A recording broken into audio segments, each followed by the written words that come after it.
بسم اللہ الرحمن الرحیم رب اشرح لی صدری ویسر لی امری واحلل عقدۃ من لسانی یفقہوا قولی رب زدنی علما رب زدنی علما رب زدنی علما۔ آج ہم پڑھیں گے سورۃ الناس۔ سورہ فلق اور سورہ ناس کا شان نزول ہم نے اکٹھا پڑھا تھا، پھر سورہ فلق کی ترجمہ و تفسیر ہو چکا تھا۔ آج ہم زیادہ اس میں ہو چکا ہے اس کی تفسیر، لیکن مختصراً اس سے سورۃ الناس کی ہم تفسیر آج دیکھیں گے۔ تو آغاز کرتے ہیں سبق کا۔ بسم اللہ الرحمن الرحیم۔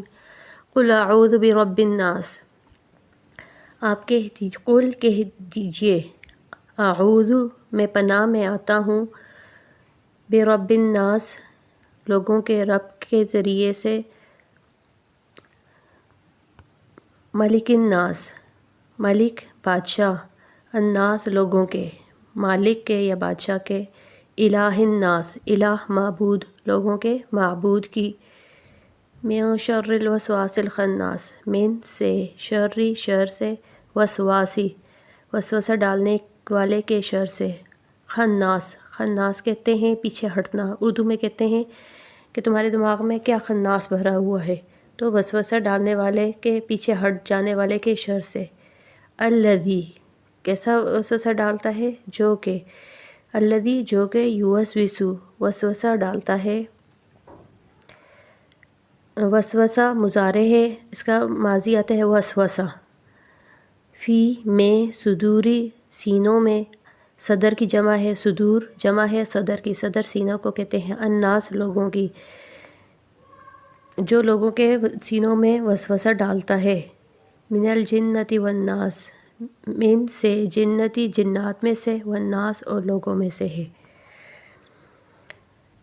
بامحاورہ ترجمہ ہم کر لیتے ہیں کہ دیجئے میں پناہ میں آتا ہوں لوگوں کے رب کے ذریعے، جو لوگوں کا بادشاہ ہے، جو لوگوں کا معبود ہے، وسوسہ ڈالنے والے کے شر سے، جو پیچھے ہٹتا ہے۔ یہ وہ وسوسے ڈالتا ہے، یہ جو وسوسے ڈالتا ہے لوگوں کے سینوں میں، جنات میں سے ہے اور انسانوں میں سے ہے۔ یہاں پہ اللہ تعالیٰ کی 3 صفات بیان کی جا رہی ہیں کہ میں لوگوں کے رب کے ذریعے پناہ میں آتا ہوں، جو لوگوں کا بادشاہ ہے اور معبود بھی ہے، اور صرف ایک چیز سے پناہ مانگی جا رہی ہے۔ وہ پناہ کس سے مانگی جا رہی ہے؟ وسوسہ کرنے والے کے شر سے، اور وہ وسوسہ کرنے والے جو ہیں جنات بھی ہو سکتے ہیں اور انسان بھی ہو سکتے ہیں۔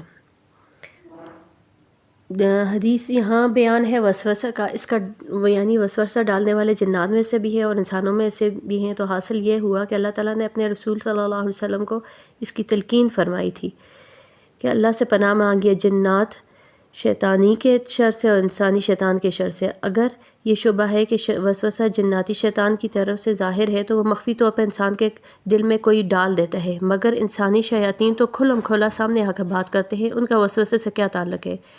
تو اس کا جواب یہ ہے کہ انسانی شیطان بھی اکثر ایسی باتیں کسی کے سامنے کرتے ہیں جس سے کسی کے دل میں کسی بھی معاملے میں شک و شبہ پیدا ہو جاتا ہے۔ انسانی شیطان کے شر سے مراد خود اپنے نفس کا وسوسہ بھی ہے، کیونکہ جس طرح شیطان انسان کے دل میں برے کاموں کی طرف رغبت ڈالتا ہے، اس طرح خود انسان کا اپنے نفس بھی برے کاموں کی طرف مائل ہوتا رہے۔ اسی لیے رسول اللہ صلی اللہ علیہ وآلہ وسلم نے اپنے اس شر سے پناہ مانگنا سکھایا ہے۔ حدیث میں آتا ہے اللہم اعوذ بک من شر نفسی و شر الشیطان و شرکی، یعنی یا اللہ میں آپ کی پناہ مانگتا ہوں اپنے نفس کے شر سے بھی اور شیطان کے شر سے بھی۔ شیطانی وساوس سے پناہ مانگنے کی بڑی اہمیت ہے۔ ابن کثیر نے فرمایا اللہ تعالیٰ نے اس صورت میں انسان کو اس کی تلقین فرمائی ہے کہ اللہ تعالیٰ کی یہاں 3 صفات بیان ہیں، رب الناس، ملک الناس اور الہ الناس، اور اس سے شیطانی وساوس سے پناہ مانگی گئی ہے۔ اب پچھلی صورت میں جب ہم نے پڑھا تھا تو وہاں پہ اللہ تعالیٰ نے صرف ایک قسم واسطہ دیا تھا، قل اعوذ برب الفلق، اور آگے پھر 3 چیزوں سے پناہ مانگی تھی کہ میں صبح کے رب کے ذریعے پناہ میں آتا ہوں، اور پناہ 3 چیزوں سے مانگی گئی تھی، رات سے، جادو سے اور حسد سے۔ ایک واسطہ تھا صبح کے رب کا، اور 3 چیزوں سے پناہ مانگی ہے، جبکہ سورۃ الناس میں 3 واسطے اللہ تعالیٰ دے رہے ہیں کہ اللہ میں تیری پناہ میں آتا ہوں۔ کون سا رب؟ جو رب پالنے والا ہے، جو لوگوں کا رب ہے، لوگوں کا بادشاہ ہے، لوگوں کا معبود ہے، لیکن پناہ صرف ایک چیز سے مانگی جا رہی ہے۔ اس سے ہمیں پتہ چلتا ہے یہ ایک چیز ان تینوں چیزوں پر بھاری ہے۔ یہاں واسطہ دیا جا رہا ہے اللہ تو لوگوں کا پالنے والا ہے، بادشاہ بھی اور معبود بھی ہے، تیری ذمہ داری ہے کہ تو ہمیں اس شر سے بچا۔ وہ شر کیا ہے؟ وسوسہ ڈالنے والوں کے شر سے، جو لوگوں کے دلوں میں وسوسہ ڈالتے ہیں، جنات میں سے بھی ہیں اور انسانوں میں سے بھی ہیں۔ تو شیطان کا وسوسہ عموماً یہ ہوتا ہے کہ وہ لمبی لمبی امیدیں دلاتا رہتا ہے، کہ نیکی کام کرنے سے روکتا ہے کہ ابھی بہت وقت پڑا ہے، بعد میں کر لینا، لیکن شیطان کا وسوسہ اس کے برعکس ہوتا ہے۔ تو یہاں 3 صفات ہیں، رب، مالک اور الہ، اور اس سے شیطانی وساوس سے پناہ مانگنا چاہیے، کیونکہ ہر انسان کے ساتھ ایک شیطان لگا ہوا ہے جو ہر قدم پر کوشش میں لگا رہتا ہے کہ انسان کو تباہ و برباد کر دے۔ پہلی اس کی کوشش یہ ہوتی ہے کہ اس کو گناہوں کی طرف رغبت دلاتا ہے، اس طرح سے بہلا کر گناہوں کی طرف لے جاتا ہے۔ اگر اس میں کامیاب نہ ہوا تو جو انسان اللہ تعالیٰ کی عبادت اور طاعت کرتا ہے تو اس کو خراب کرنے اور ضائع کرنے کے لیے ریا اور نمائش اور غرور و تکبر کے وسوسے دل میں ڈالتا ہے، اور علم والوں کے دلوں میں عقائد حقہ کے متعلق شکوک و شبہات پیدا کرتا ہے۔ اس کے شر سے وہی بچا سکتا ہے جس کو اللہ بچائے۔ رسول اللہ صلی اللہ علیہ وسلم نے فرمایا، تم میں سے کوئی آدمی ایسا نہیں جس پر اس کا ساتھی شیطان مسلط نہ ہو۔ صحابہ نے عرض کیا، یا رسول اللہ، کیا آپ کے ساتھ بھی یہ قرین ہے؟ فرمایا، ہاں، مگر اللہ تعالیٰ نے اس کے مقابلے میں میری اعانت یعنی مدد فرمائی، اس کو ایسا کر دیا کہ وہ مجھے بھی بجز خیر کے کسی بات کو نہیں کہتا۔ حدیث میں ہے، حضرت انس رضی اللہ عنہ کی حدیث میں ہے، ایک مرتبہ رسول اللہ صلی اللہ علیہ وسلم مسجد میں معتکف تھے، اعتکاف کی حالت میں تھے کہ ایک رات ام المومنین حضرت صفیہ رضی اللہ عنہا آپ کی زیارت کے لیے مسجد میں گئیں۔ واپسی پر رسول اللہ صلی اللہ علیہ وسلم کے ساتھ ہوئے، گلی میں 2 انصاری صحابی آ گئے تو آپ صلی اللہ علیہ وسلم نے آواز دے کر فرمایا، ٹھہرو، میرے ساتھ صفیہ بنت حی ہے۔